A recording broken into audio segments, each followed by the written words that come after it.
After the data collection and understanding what your consumer is really looking for, we think we know it all. We think exactly that we are going to fill this void. We know they want our product. We are 1,000% sure. And then they come back and tell us a little something different. Listening is really, really important. Welcome to the B2B Breakthrough podcast. We're here to bring you all the best knowledge, insights, and strategies from e-commerce experts, successful business owners, and the team at Alibaba.com that you'll need to grow your business and achieve your next big breakthrough. I'm your host, Sharon Gai. So welcome to our new episode on B2B Breakthrough. Today, we're with Carlyn Bushman with over 25 years of experience in marketing, management, technology, and business financials. Carlyn is a founder, owner, and educator who helps women entrepreneurs create and grow product and service-based businesses. She's the founder and owner of Carlyn Bushman Consulting and Pop Academy, a company that provides consulting, education, and digital marketing solutions for women-owned small to medium-sized businesses. Welcome to our show, Carlyn. Thank you so much, Sharon, for having me today. First off, where are you joining us from?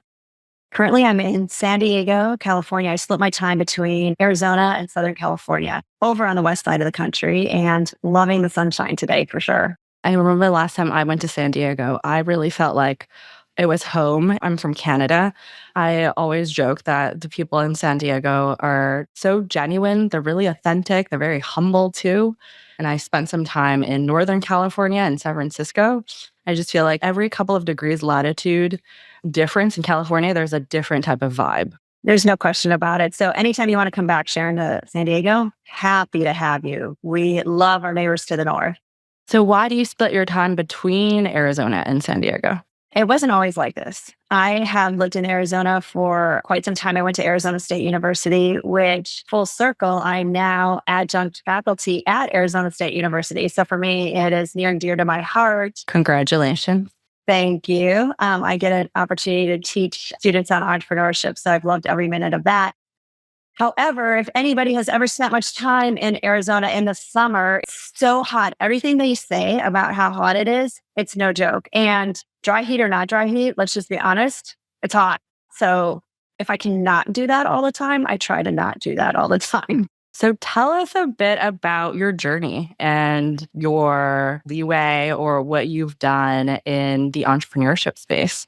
I think it's such a funny story. And I think this is so interesting to how our journeys are formed when we don't even know what's going on necessarily, right? We just lean into it. So when I went to Arizona State many years ago, at that point, I had had several knee surgeries. And fast forward, I waited tables through college to get through college, make some money, make some cash. And waiting tables, you learn so much about the public and customer service and all the things. Well, having said that, again, I had to have another knee surgery. But because of that, I couldn't wait tables. What was I going to do to make money? My orthopedic surgeon at that time said, I've got a receptionist position open at my front desk. I know you want to make money for college. You could answer phones. That started my journey. If I would have never had knee surgery, I would have never started in that small business, which led me to my corporate position, where I spent a ton of time in corporate and learned so much from corporate that I could take it back to small business. So that's kind of a Cliff Notes version, but it was all because of that happened to me at the time, but really, truly for me. And I would have never thought I'd be where I am today, but it was a knee surgery. So you went from waiting tables to being a receptionist and then starting your own business? No, I went from waiting tables to being a receptionist to managing multiple orthopedic offices. So I graduated college and was the manager and director of multiple sites for this orthopedic practice throughout the Phoenix market. And then Stryker picked me up from those offices. So then Stryker saw that I had that capability to multi-site manage. And then I dropped into my corporate career at Stryker for years. And that grew and grew into the C-suite. After that point, after many, many years inside of corporate, I once again had another opportunity to step out of corporate and went back to small business. And that's when I started my own consulting business specific to physicians, because that's what I knew. I knew how to work in that space. I knew how to consult in that space. So It was an easy point of entry, but what you think is easy is not always easy. Yes, the knowledge base was there and that was easy, but the rest of entrepreneurship, not as glamorous and not so easy right out of the gates. I had a lot to learn. Stryker, I think it's a Fortune 500. It's been around for years and years. Is it a competitor to Medline in medical devices? Yes, medical devices. So anybody who's in that medical device space, like J&J was in the medical or is in some of the medical space with their sutures and things like that. And when I worked for Stryker, they also had a whole division dedicated to physical, occupational, and speech therapy practices. So there were over 1,500 Stryker owned physical therapy practices across the US and UK. So they did have a service side of their business for some time as well. So I would imagine if you've spent so long in that corporate space, familiarizing yourself with the ins and outs of hospital beds and devices, that when the knock of entrepreneurship comes knocking, that you would probably think of going into that category to start off in your entrepreneurship adventure? Or was that just not on the table at all because you wanted to get out of that industry? Well, it's really interesting because entrepreneurship in and of itself is, I don't want to say it's a relatively new word, but over the last several decades, it's really gained traction. So when I stepped into that space, what we would call today entrepreneurship, I literally stepped into it as a consultant, really not thinking much more of it than that. It wasn't like I'm an entrepreneur running my own business. I'm just a consultant supporting physicians. So I think it's different. I didn't necessarily require all of the tech platforms we have today. It was more of a grassroots. I didn't do all the marketing. It was word of mouth. It was just a different space than I think what it is today. And it was not nearly as saturated as it is today. So you really have to find those ways to differentiate yourself in the market across the board, no matter what audience you're serving in service or product based. But what corporate allowed me to do is really learn the importance of structure and specifically financial structure and knowing your numbers in whatever business you want to call it, whether it's entrepreneurship, consulting, product. Knowing your numbers is critical to running a solid business. And for that, I'm forever grateful of all the demands that corporate did put on me in a publicly traded environment. So you, I guess, went into consulting then with a really strong foundation in the finance side of things. Correct. And it's so interesting. My company name at that point was MedMetrics, and it stood for medical metrics because every part of a medical practice, you want to have some type of metrics to measure the success of that office. So for me, it was something like the balance of your accounts receivable. Really, really important in that space because the doctors are performing all the procedures, but are they getting paid by insurance companies, right? So that would be one example. MedMetrics was out there as a consulting business to really set these physicians up for success in their own medical practice. So my husband is also in the healthcare space. And what I've known from the doctor offices spaces, a lot of these doctors are experts in their field and they are just really lost when it comes to the sales and marketing side of things. So your first consulting business was sort of being that fractional or outsourced marketing arm for these offices. Then this was in Arizona. It started in Arizona and it did expand into Nevada and Texas. And it was more of a fractional COO position because I was responsible for a lot of the behind the scenes of team development, staff hiring, the different supportive practitioners, whether it's PT, OT, nurse practitioner, PAs, assistants, all in the back of house there for that as well, X-ray techs, things like that. And you're absolutely right. It's not a lot different in the entrepreneurship world, right? Because anybody who steps into entrepreneurship, if you can see where you can solve a problem, you're the creative person in that space. That's your secret sauce, where you can see you can solve the problem and you're solely focused on that and you get it and you have that passion and it's amazing and embrace it and do all the things. But what happens is you are not necessarily an expert in spreadsheets, or you're not necessarily an expert in technology implementation, or you're not necessarily an expert in hiring the right people or outsourcing whatever it is you need to outsource.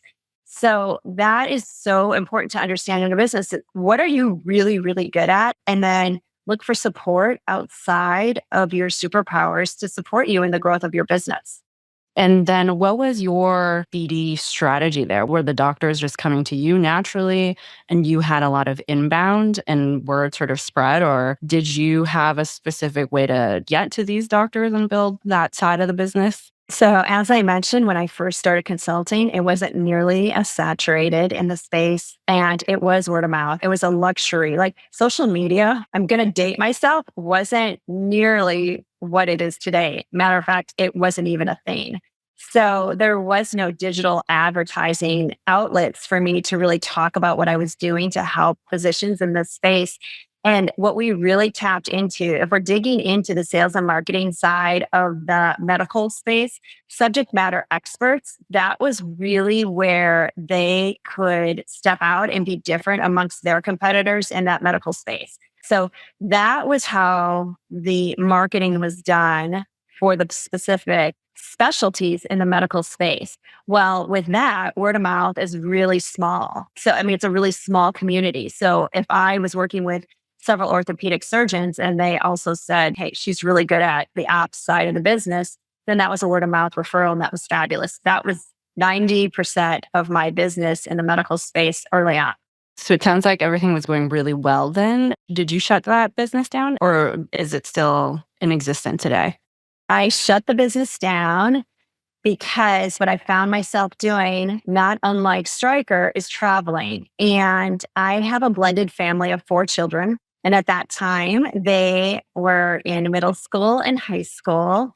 And I found myself traveling, which is why I brought up Texas, Nevada, different regions. Actually, Tennessee was another region.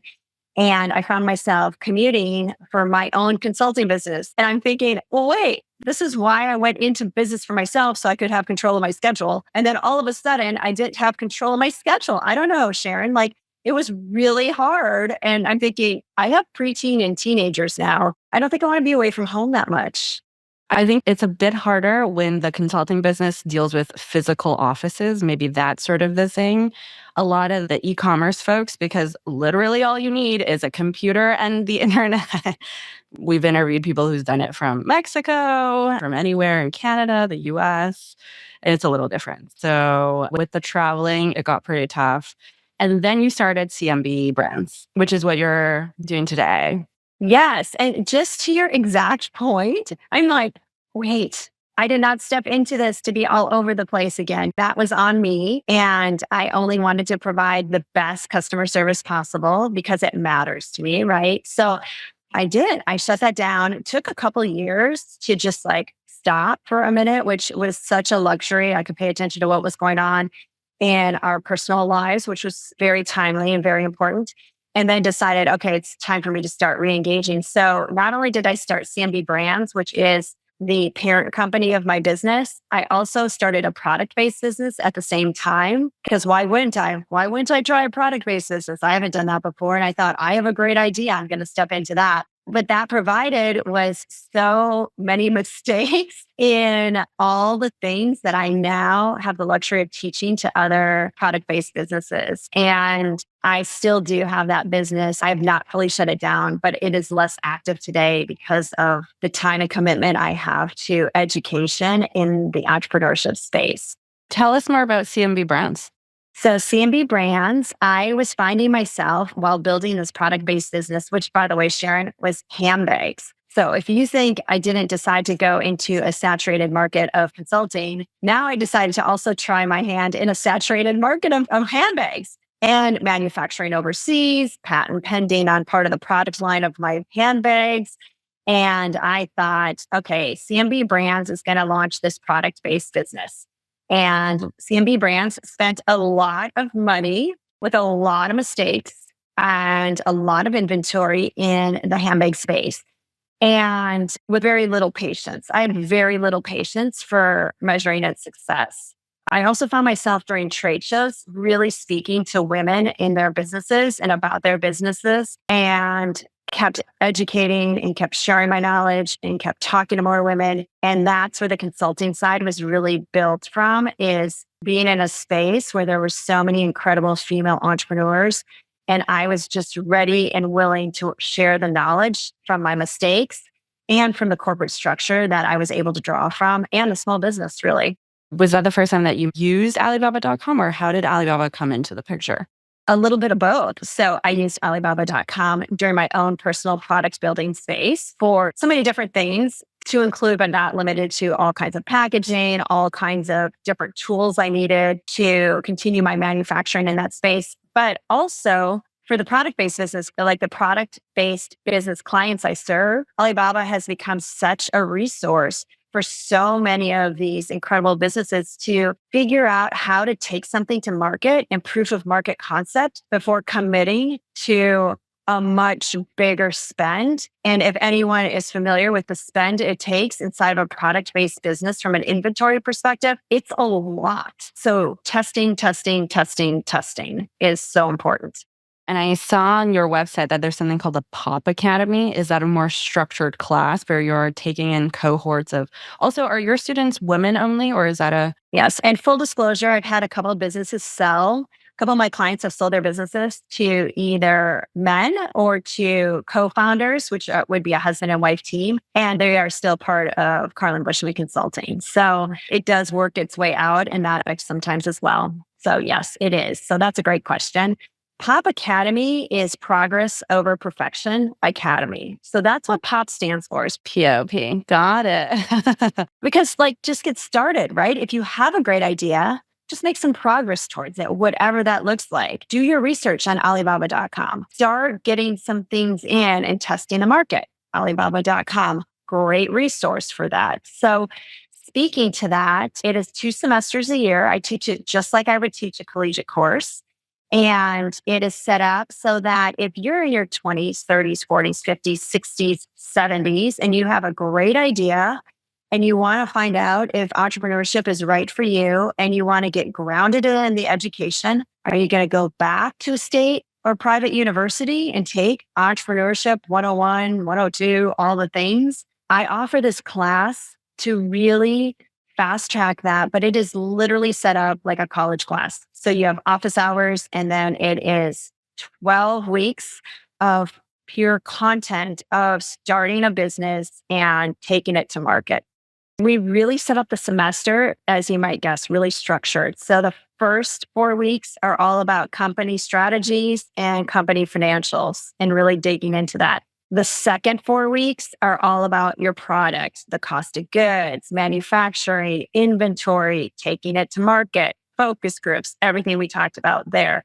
And then the third 4 weeks, which is the last part of the semester, is all sales and marketing. So we talk about social media, email marketing, Shopify reports. We're very deep into Shopify and what are the best reports you can glean from Shopify to tell you what's going on with your customer base, where are they, how are you growing, how are you nurturing, all the things. So it's really set up to create a foundation from who are you and what are you doing and how are you going to make money, to what are you going to charge, how much are you going to spend on your products, to how are we going to get your product out to the world and how are you going to make money selling it.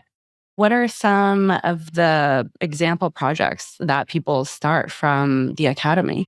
So I have a couple pre-launch students right now. Let's see, I've got a few that are in the apparel space. So apparel is big, from athleisure to loungewear to sleepwear to headwear.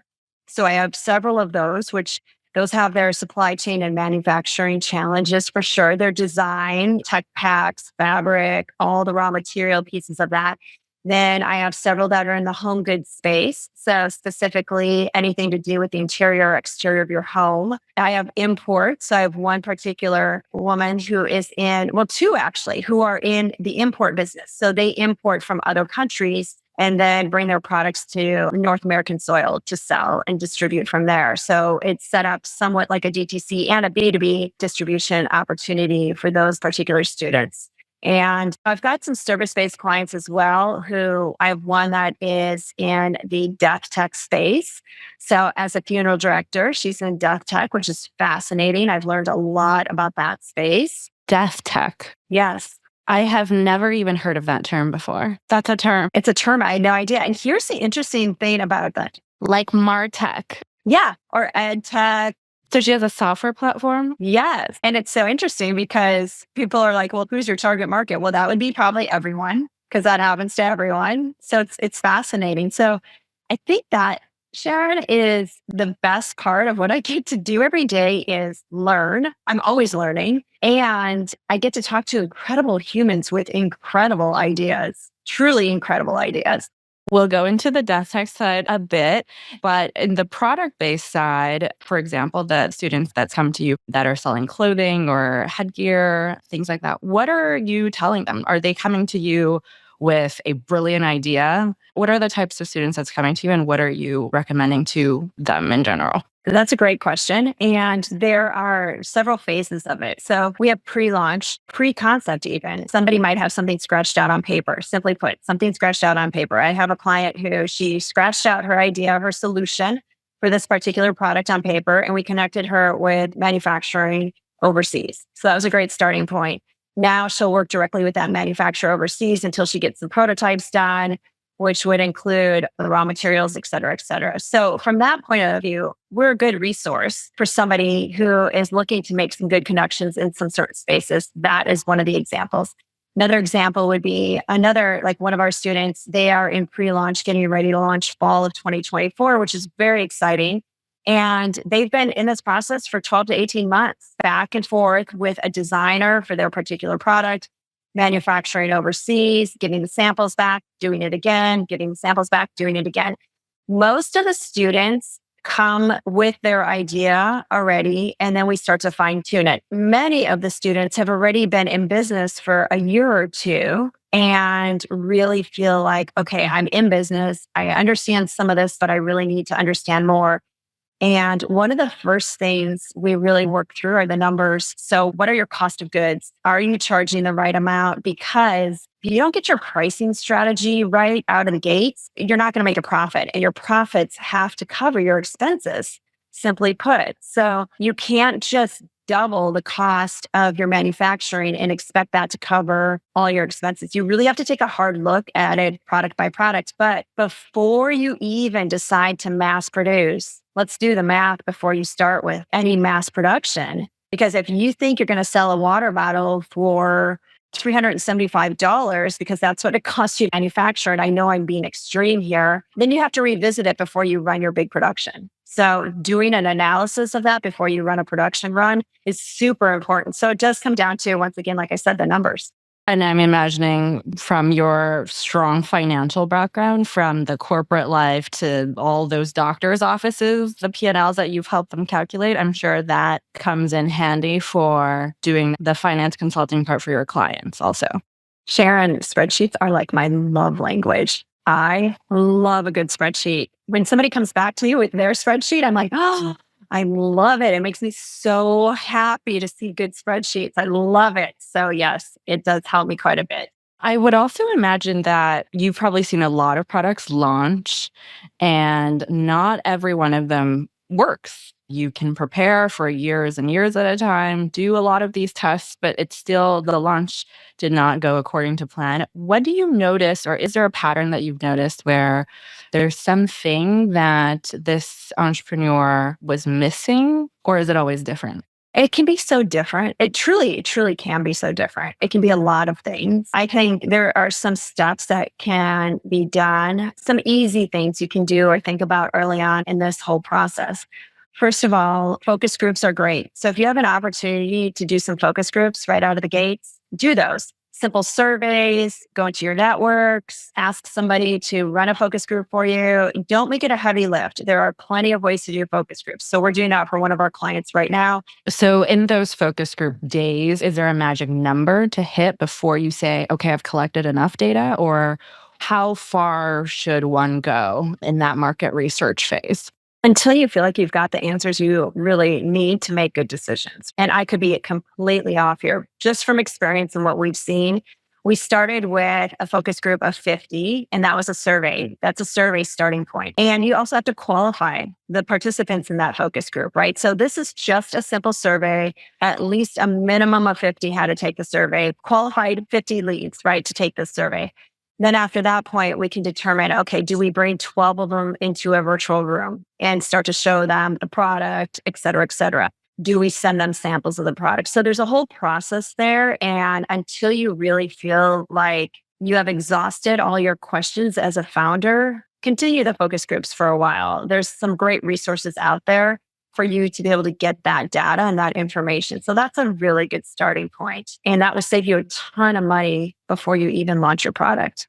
Is there a tool or another consultancy that you use for conducting these focus groups? Like, where do you even find these people to qualify?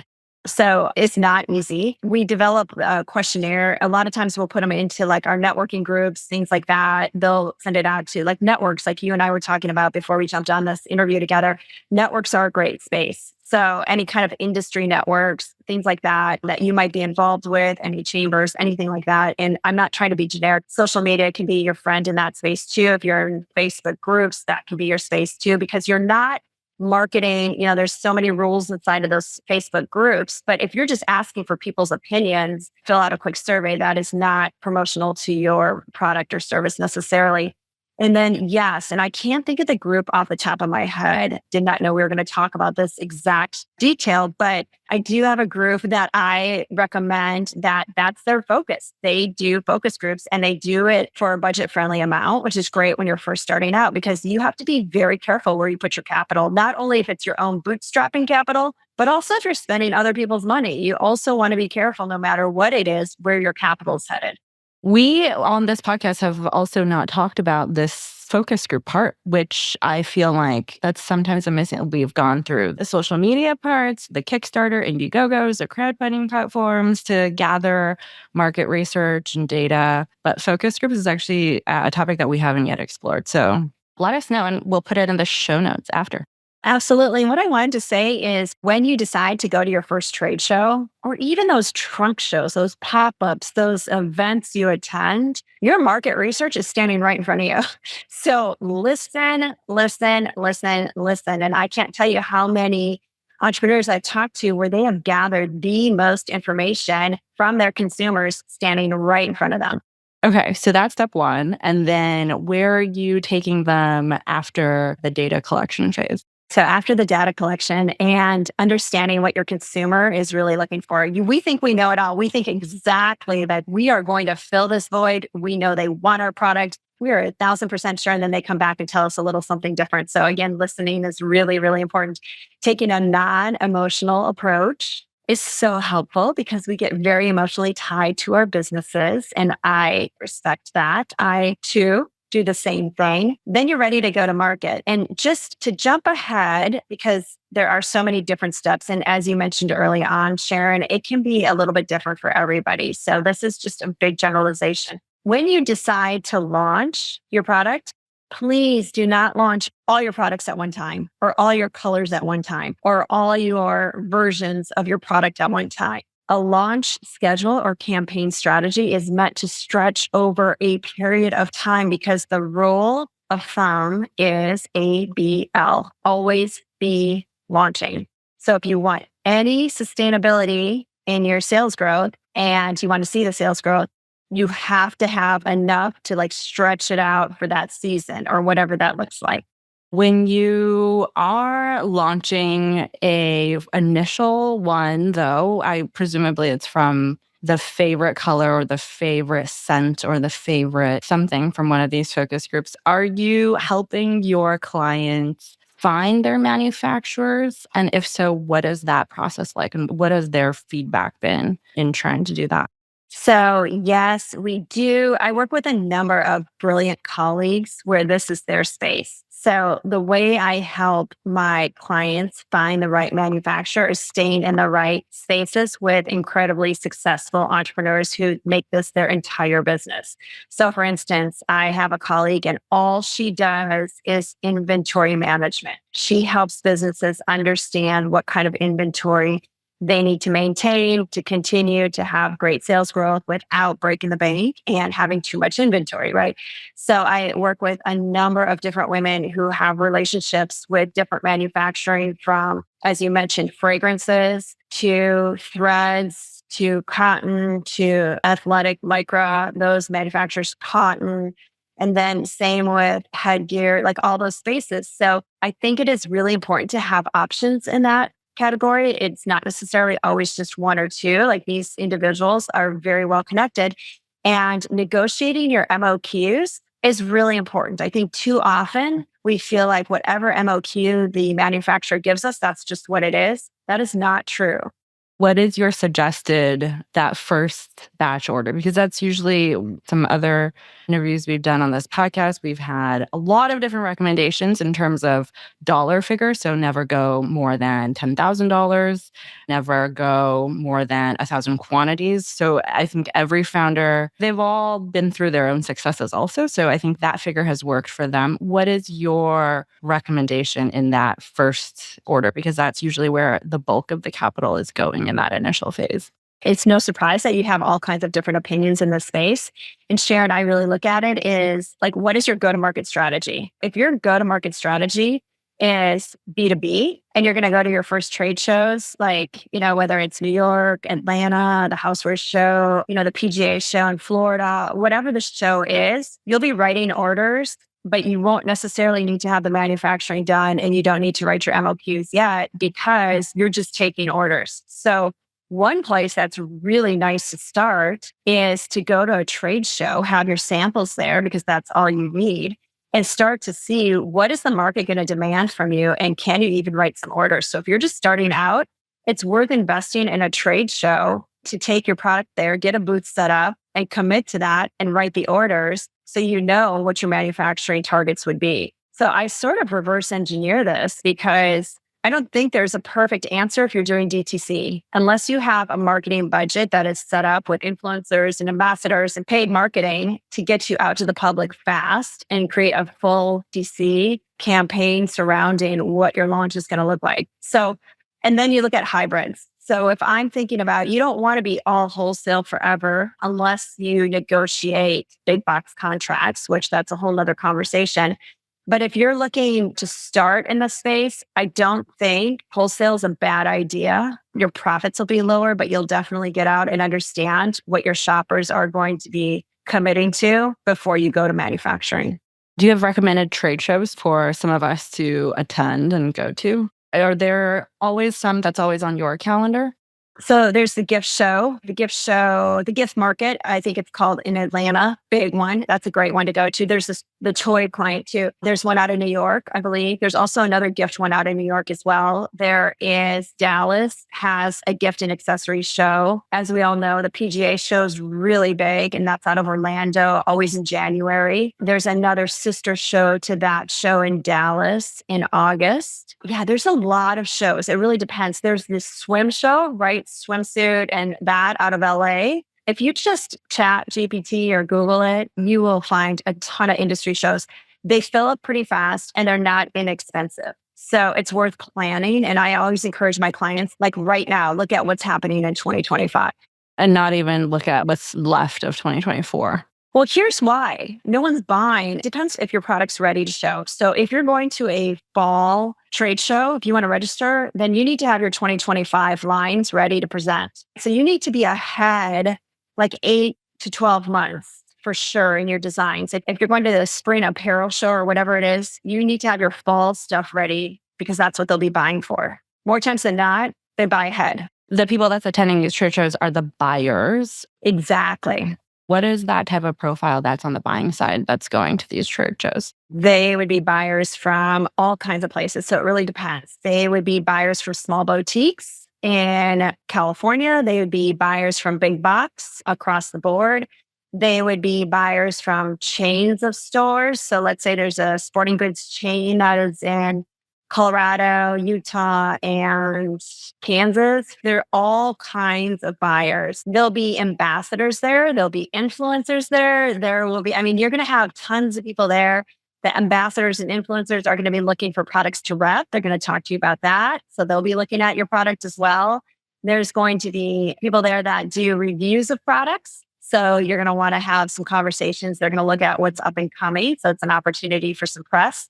That happens quite a bit. So there's all kinds of people that go to these trade shows. Have your clients attended one and just cut the deal of the year at these shows on the floor because they've met someone there? Or I guess that's possible. It is possible. Here's the thing. Just be really organized in your approach. So for trade shows, number one, be ready with your goods in advance, right? So don't show up with current season stuff. They're not going to care about that. Number two, if you can create appointments, so see if you can reach out to anybody that you think will be coming or that you want to have a relationship with and try to have them make an appointment with you while you're at the trade show. Appointments are really, really key because that's going to ground you in some of these relationships.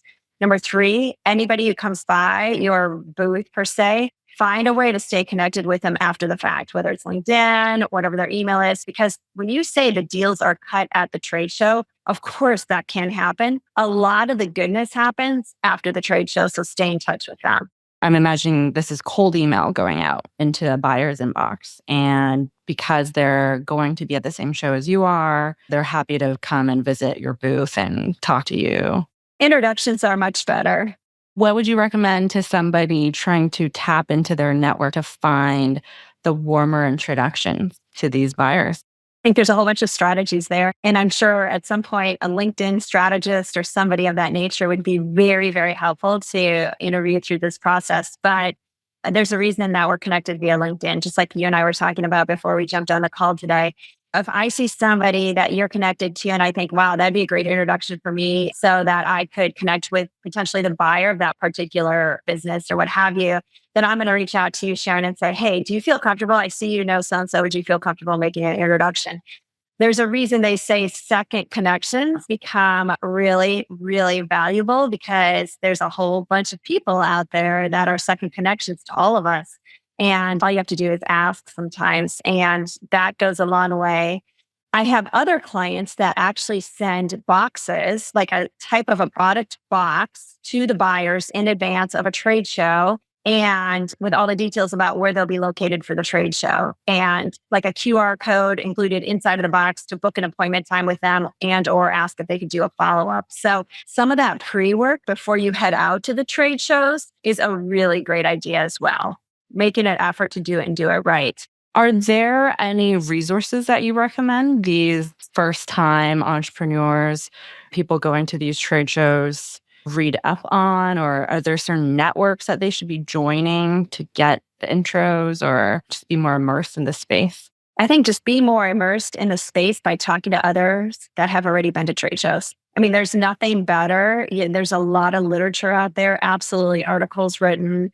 I would say find and ask questions. Stay curious in this space. Always be learning. And that's the other ABL. Always be learning. Like ask the questions. What do you think? Where should I be? What does this look like? People are there to help other people out. So if you're there and you're wondering if this space is a good location for me, I've never been there. Any opinion on it? What would you think? Is this the right amount of money? How much inventory should I bring? Should I bring the inventory? Do I need to have a professional catalog? Should I have swag at my booth for takeaways? How do I follow up? How do I set appointments? Like these are great questions to ask somebody who's been there, done it at your specific trade show. There's tons of answers across the board, but really develop relationships with others that will be there. And I guess that's also one of the reasons that you're a part of Entreprenista is because there's so many other female founders there who have been through it, who's built these CPG or product-based businesses, who's ready to help you. It's incredible. Like there's not a question you can't present to the entire network where somebody's not going to jump in and say, I've got you. And then start. And then whether they make an introduction, the power of your network is incredible. So there's a reason they also say your network is your network. You really have to step in and give to your network in order to think of receiving from your network. So you have to go narrow and deep in that space. But Entreprenista League is incredible in their support and willing to give and connect you with other like-minded humans. Any last pieces of advice for first-time founders? Just get started. Progress over perfection. There's a reason that idea is just sitting there. POP. Yes, POP, just sitting there and tapping into resources. Just ask questions. There's no question that can't be asked. And use those resources like Alibaba and Entreprenista League. I mean, really incredible resources to tap into on a regular basis. In the next 5 to 10 years, any hopes or goals that you have for CMB to achieve? To build Pop Academy, to make it a household name. Like, I'm so passionate about the education. It's quite honestly, it's my third chapter, and there'd be nothing more I'd rather do than share the information and the knowledge and serve those entrepreneurs so that they can create their own economy and build the business that they've always dreamed of building. And I really think that right now there's no better time than this year because we are in such a huge shift of things. I'm part of the retail space where we're always doing these in-depth research reports of these huge brands. They're losing a lot of market share to these new emerging brands. And it's also true that you see these newer type of new age brands that are very different in the market, and they've launched really quickly, gathered ground really quickly, and have a really perhaps small but very loyal fan base also. And that's a sort of general trend that we're seeing in the retail scene. So reading those insights makes me also think that there is no better time than 2024, actually, where we're seeing this big shift start to happen. I love hearing that, Sharon. And I'm sure, knowing you, you have a whole bunch of ideas yourself. So just start dropping those down and writing them down, because who knows? Who knows when all of a sudden one will drop in and you're like, yep, that's it. Well, it was really nice to get to know you. And thanks so much for sharing about your journey, everything from corporate into jumping into entrepreneurship, all of the clients that you've gone through, the tips on the focus groups and trade shows. Thanks so much. You're so welcome. I've enjoyed it. And you've asked some great questions. So I really appreciate you. B2B Breakthrough is produced by Alibaba.com. To find out how Alibaba.com is empowering its customers with the tools, services, and resources they need to grow their businesses, visit Alibaba.com. And then make sure to search for B2B Breakthrough Podcast on Spotify, Apple Podcasts, or wherever you find your podcasts. Make sure to follow us so you don't miss future episodes. On behalf of the team here at Alibaba.com, thanks for listening.